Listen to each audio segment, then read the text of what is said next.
বিকেলে এবং সন্ধ্যায় দুই বেলা প্রেস ব্রিফিং বা কথাবার্তা বলা হচ্ছে, কিন্তু মাঝে মাঝে দেখা যায় নতুন করে আপডেট দেওয়ার মতো কিছু থাকে না। যেমন আজকে সকালবেলা থেকে আলোচনা তো এক জায়গায় আটকে আছে। বেশ কিছু রাজনৈতিক দল যারা, এবং অধিকাংশ রাজনৈতিক দলই বিশেষ করে, যারা পরিষ্কারভাবেই বলেছিল যে 2 মেয়াদের বেশি কেউ প্রধানমন্ত্রী থাকতে পারবে না, কিংবা 2 বারের বেশি কেউ প্রধানমন্ত্রী থাকবে না। কার্যত বার আর মেয়াদ আসলে ওইভাবে কেউ হিসাব করে বলে নাই যে কেউ মেয়াদের আগে যদি অভিশংসিত হয়, অপসারণ ঘটে, সেই ক্ষেত্রে আবার ভাঙতি বছর তিনি পরে পুষিয়ে নিতে পারবেন কি না, ওইরকমভাবে তো চিন্তা করে বলে নাই। সেই দিক থেকে সবাই মোটামুটি ওইখানে একমত যে সেটা ভগ্নাংশ হোক আর পরিপূর্ণ হোক, 2টা মেয়াদের বেশি কেউ প্রধানমন্ত্রী থাকতে পারবে না।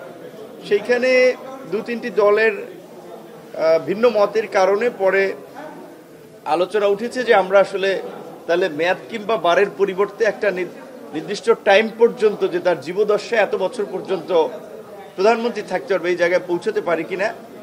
সেইখানেও অধিকাংশ রাজনৈতিক দলই 10 বছরে একমত হয়েছে, কিন্তু সকলে মিলে একমতে পৌঁছানো যায় নাই। এরকম আরও বেশ কিছু বিষয় আপনারা দেখেছেন গত কয়েকদিনে, যেমন জাতীয় সাংবিধানিক পরিষদ যে এনসিসি, তারপরে আপনার দ্বিকক্ষ বিশিষ্ট পার্লামেন্টে এটা হবে কিনা, আবার উচ্চ কক্ষে সেটা সংখ্যানুপাতিক হবে কিনা, এরকমের কয়েকটি বিষয়ে রাষ্ট্রপতি নির্বাচন প্রক্রিয়া রয়েছে। সেইগুলো নিয়ে আবার 2 দিন গ্যাপ দিয়ে হয়তো আলোচনা হবে, এবং এই লাঞ্চের বিরতির পরে সংবিধানের মূলনীতি সহ সীমানা আর নির্বাচনের যে আসনের সীমানা নির্ধারণ, এই দুটো বিষয় নিয়ে আলোচনা হবে। কিন্তু মূল বিষয়গুলোতে গত 3 দিনের মতো আজকেও বলা চলে অমীমাংসিত। শুরু থেকে দেখছি যে সব মোটামুটি 2-1টি ছাড়া সকল প্রস্তাবেই আর্টিকেল 70 ছাড়া যদি শেষ পর্যন্ত গণঅধিকার পরিষদ না পৌঁছানো যায়, তাহলে আসলে আপনাদের গণঅধিকার পরিষদের কথা বলেন। এটা আসলে দুঃখজনক। দেখেন, আমরা তো বলছি যে, যেমন আমরা 2021 সালে যখন দলের ঘোষণা করি, তখন আমাদের একটা পজিশন ছিল যে বাংলাদেশে ভারসাম্যপূর্ণ সংসদের জন্য আনুপাতিক হারে নির্বাচন হবে, এবং সংসদের উচ্চ কক্ষ এবং নিম্ন কক্ষ, 2টো কক্ষ থাকবে। সেই ক্ষেত্রে জাতীয় ঐক্যমতের স্বার্থেই কিন্তু আমরা আমাদের দলীয় পজিশন থেকে সরে এসেছি যে না, অন্তত আনুপাতিক হারে একটা কক্ষের আপনার প্রতিনিধিত্ব নিশ্চিত হোক। তো আমরা কিন্তু আমাদের দলীয় পজিশন থেকে সরে আসছি।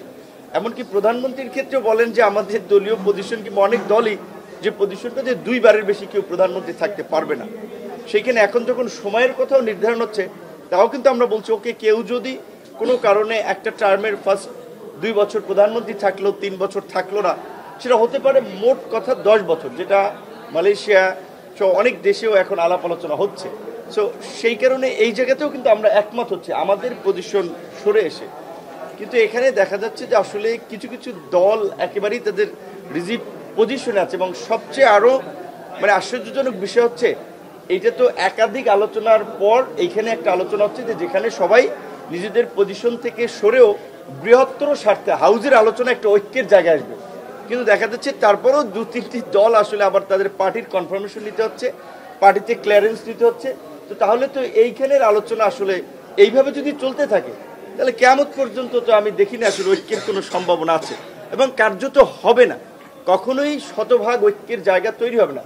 সেই জন্য কিন্তু আমরা বারবার বলেছি যে আপনি কতটুকু পর্যন্ত আলোচনায় একমত হলে আপনি সেটাকে ঐক্যমত বলবেন, কিংবা কতটি দল, কতটি সংগঠন, কতটুকু অন্যান্য অর্গানাইজেশনের মতামত থাকলে আপনি সেটাকে ঐক্য বলবেন, এইটার একটা মাপকাঠি বোধহয় ঐক্যমত কমিশনকে নির্ধারণ করা দরকার। এবং আমরা কিন্তু অনেক ক্ষেত্রে বলেছি যে আপনারা তো এখানে একটা রেফারির ভূমিকা আছেন, সুতরাং অন্যদের আলাপ আলোচনাগুলো শুনে আপনারা একটা সিদ্ধান্তে আপনাদেরকে পৌঁছাতে হবে। আদারওয়াইজ ওইভাবে আপনার শতভাগ মতামত নিয়ে ঐক্যমতে পৌঁছানো, এইটা অনেক বিষয়ে কিন্তু সম্ভব হবে না।